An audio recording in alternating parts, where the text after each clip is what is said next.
안녕하십니까. 매의 눈으로 세상의 흐름을 읽어드리는 와이타임스 정세 분석의 추복일입니다. 중국에 또 사단이 벌어졌습니다. 시진핑 중국 국가주석이 지난 2월 24일 중국이 절대 빈곤 퇴치의 기적을 이뤘다 그러면서 지난 8년 동안 1억 명에 가까운 사람들이 빈곤에서 벗어났다, 이렇게 대대적으로 자화자찬을 한 적이 있었죠.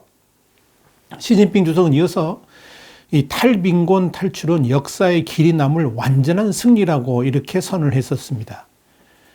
시 주석은 지난 2012년 집권한 이후에 이 농촌 빈곤 퇴치를 주요 시책으로 삼아왔고요.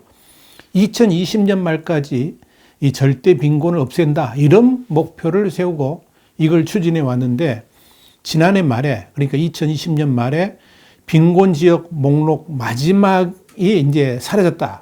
완전히 마지막으로 남아있던 현도 빈곤 퇴치가 다 끝났다라고 발표를 한 겁니다.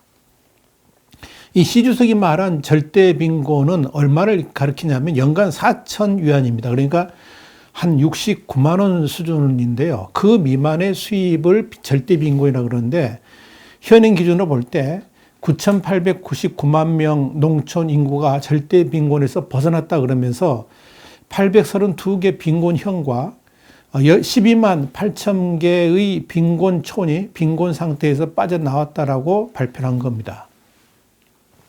이 중국의 절대 빈곤 기준을 달러로 환산한다 그러면 하루 1.69달러입니다. 우리나라 돈은 한 1,900원 정도 됩니다.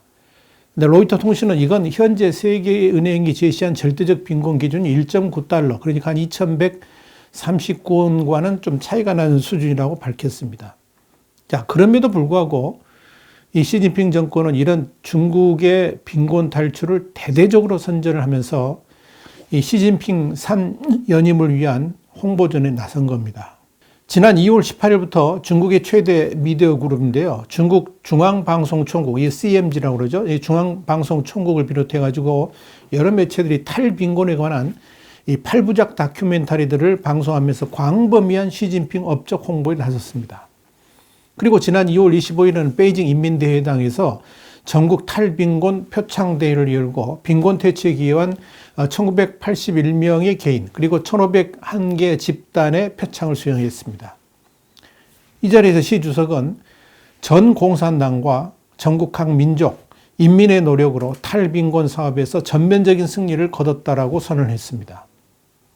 이건 중국 공산당이 그동안 선전해왔던 두 개의 100년 목표, 그러니까 중국 공산당 창당 100주년인 2021년까지 샤오캉 사회, 그러니까 모든 국민이 편안하고 풍족한 생활을 누리는 단계, 이걸 샤오캉이라고 그러는데, 이 샤오캉 사회를 실현하고 중화인민공화국 창건 100주년을 맞이하는 2049년까지 조화로운 현대화 사회주의 국가로 변신한다, 이런 그랜드 플랜의 1단계 완성을 뜻합니다. 그런데 말입니다, 이렇게 시진핑 정부가 이 대대적으로 탈빈곤을 홍보하면서 시진핑의 입지 구축을 하고 있는 가운데, 리커창 총리가 또다시 시진핑의 최대 업적이라고 자부하는 탈빈곤을 정면으로 들이받고 나섰습니다. 그래서 아직도 2022년, 그러니까 내년에 당대회를 향한 권력투쟁이 마무리되지 않아서 그런 것 아닌가, 이런 것을 보여주고 있다, 이렇게 설명드릴 수 있습니다. 리커창 총리는 지난 11일 중국 최대의 정치 행사죠. 전국인민대표대회, 그러니까 전인대 연례회의를 폐막한 다음에 열리는 의미 있는 기자회견이 있습니다. 항상 끝날 때마다 이 기자회견이 열리는데, 여기서 중국이 심각한 실업 문제에 직면했다 그러면서 올해 고용 전망이 여전히 어둡다라고 말을 했습니다. 한마디로 말씀드리면 시진핑 주석의 잔치상에 재를 뿌린 셈입니다. 그러면서 리커창은 중국인 2억 명이 소위 유연한 취업 중이라고 설명을 했습니다. 여기서 리커창이 말한 유연한 취업이라는 게 무슨 말인 거 아니에요? 이게 중국 정부에서만 쓰는 용어인데요. 임시직이라든지 시간제, 단기 일자리 같은 이렇게 일자리가 있는 것도 아니고 없는 것도 아닌 그런 불안정한 상태가 지속되면서 상대적으로 소득이 낮을 수밖에 없는 그런 부류를 가리킵니다. 문제는 중국인 7명 중 1명꼴, 그러니까 중국 인구가 14억이니까 한 2억 명 정도가 이런 상황에 처해 있는 유연한 취업이라는 거죠. 이런 사람들이 이 코로나 팬데믹 때문에 더욱더 일할 기회가 줄어들면서 이들이 절대 빈곤층으로 자리 잡고 있다는 점입니다. 그런데 중국 정부는 이들 모두를 이 취업 상태로 간주해가지고 실업 통계도 여기 포함시키지 않습니다. 리커창촌이 이렇게 유연한 취업 상태에 있는 사람들 외에도 5,700만 명의 퇴역군인, 그리고 2억 7,800여만 명에 달하는 농민공에게도 일자리를 제공해야 된다라고 강조를 했습니다. 리커창 총리는 그러면서 혼자서 여러 가지 일을 하다 보니 더 힘든 사람도 있다 그러면서 이들에게 사회보장급여를 지급하자라고 제안을 했습니다. 또한 이 사회적 소외계층에 대한 복지정책을 추진하자 이런 말을 하면서 중국인들이 고통을 참고 견디도록 독려하고 있다라고 덧붙였습니다.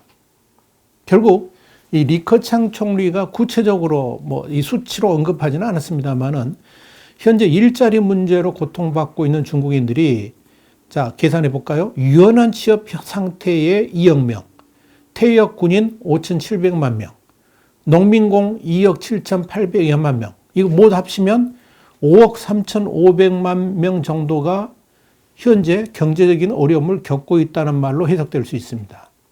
이건 중국 전체 인구의 약 39%, 그러니까 10명 중 4명에 해당됩니다. 리커창 총리의 이런 발언은 탈빈곤 정책의 성공을 여러 차례 거론해온 이 시진핑 주석의 주장을 정면으로 거스른 것이다. 이런 분석이 나오는 겁니다.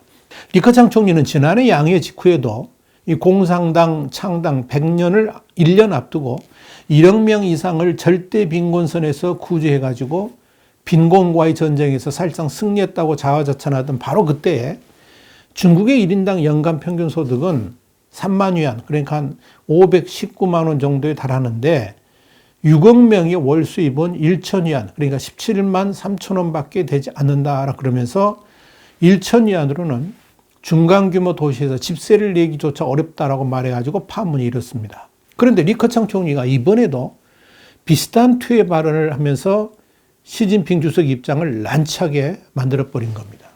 리커창 총리는 이런 빈곤층 탈출에 관한 비판뿐만 아니라 교육과 관련해서도 중요한 지적을 했습니다. 리커창은 이날 기자회견에서 뭐라 그랬냐면 기회의 공평 중에 교육의 공평이 최대의 공평이다 이런 말을 던져서 많은 중국인들에게 깊은 울림을 줬습니다. 리커창은 코로나19 영향으로 의료, 자녀교육, 양로, 타과 같은 민생 분야의 난제들이 부각되고 있다. 이런 기자들의 질문에 대해서 올해는 지난해보다 해당 분야에 더 많은 예산을 배정했다 그러면서 민생 분야, 특히 의무교육과 기초의료 분야의 중요성을 강조한 겁니다. 그러면서 교육과 건강의 모든 가정, 국가, 민족의 장래가 걸려있다 그러면서 양회 심의에 참여했을 때 한 중학교 교장이 현과 향 단위의 학교는 교사 자원이 부족하고 처우도 낮지만 그래서 학력을 향상시키기도 힘들다라고 어려움을 토로했던 사실을 상기시켰습니다.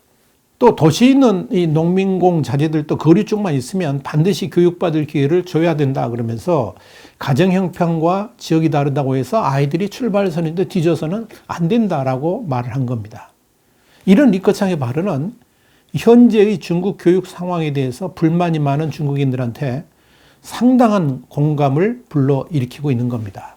이 리커창의 이날 발언은 시진핑 주석이 3연임을 넘어서 장기 집권 기반을 공고하게 다지는 가운데 나왔다는 점에서 아직도 이 중국 내부의 권력 투쟁이 끝나지 않았음을 보여줍니다. 매년 한 차례 열리는 전인대 연례 전체에 의해 대미를 장식하는 게 뭐냐면 이 총리의 생방송 기자회견입니다. 바로 이 자리에서 리커창 총리가 소신 발언을 했다는 것은 그의 정치적 입지가 아직 죽지 않았다는 것을 보여주기 때문에 그런 겁니다. 지난해 기자회견에서 중국의 빈곤과 불평등 문제를 지적을 했었고요. 지난해 11월에도 14차 5개년 경제계획, 이게 2021년에서도 25년까지인데 이 5개년 경제계획 수립을 앞둔 민감한 시점에서 단기과제 인민일보를 통해서 이런 지적을 했죠. 현재 인민 대중의 교육, 의료, 주택, 식품의약품 안전, 소득 분배 이런 방면에서 느끼는 불만이 여전히 많다라고 지적을 했습니다. 그러면서 중국 공산당이 냉정하게 평가해야 된다라고 강조를 해가지고 눈길을 끌었었습니다. 그리고 올해 기자회견에서도 일자리 빈곤 문제를 정면으로 거론했다는 것은 시진핑 주석이 선전해온 이 샤오캉 사회 건설에 대한 정면 반박으로 익힐 수가 있습니다. 리커창이 이렇게 시진핑과 당당하게 맞설 수 있는 것은 그가 2012년 시진핑이 주석으로 등단하기 전에 이 시진핑과 차기 1인자를 놓고 치열하게 경합한 라이벌이라는 점도 있고요. 중국 공산당 내에 주요 파벌인 공산주의 청년단, 이걸 공청단이라고 그러죠. 이 공청단을 대표하는 인물로 비슷한 연배 중에서 가장 먼저 두각을 나타낸 인물 중 하나이기 때문에 그럴 겁니다.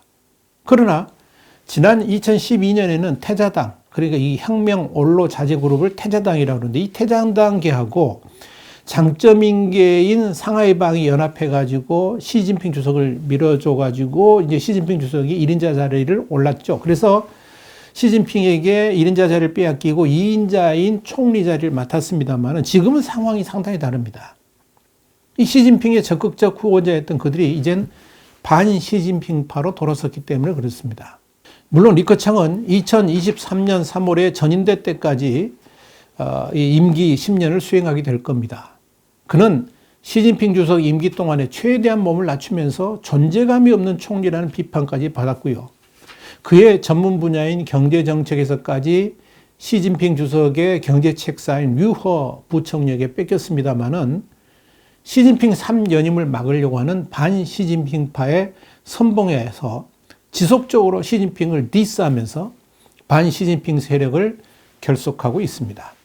리커창 총리는 2022년 가을 열리게 될 20차 당 대회에서 당 정치국 상무위원직을 내려놓고 또 2023년 3월 전인대에서 총리직을 내놓은 다음에 이 중난 하위의 원로 대열에 합류할 것인가 아니면 또 다른 정치 지도자로서의 위치로 우뚝 서게 될 것인가 아니면 새로운 정치 지도자를 옹립하는데 선봉장이 될 것인가 그런 갈림길에 서 있다라고 보실 수 있습니다. 리커창이 그저 이 중난 하위의 다른 원로들 부류에 속하게 된다는 것은 개혁 개방으로 오늘날 중국 번영의 기틀을 마련한 선대 지도자 덩 샤오핑이 남긴 집단 지도 체제가 무너지고 시진핑 신시대의 집중 지도 체제가 형성된다는 걸 의미하는 겁니다.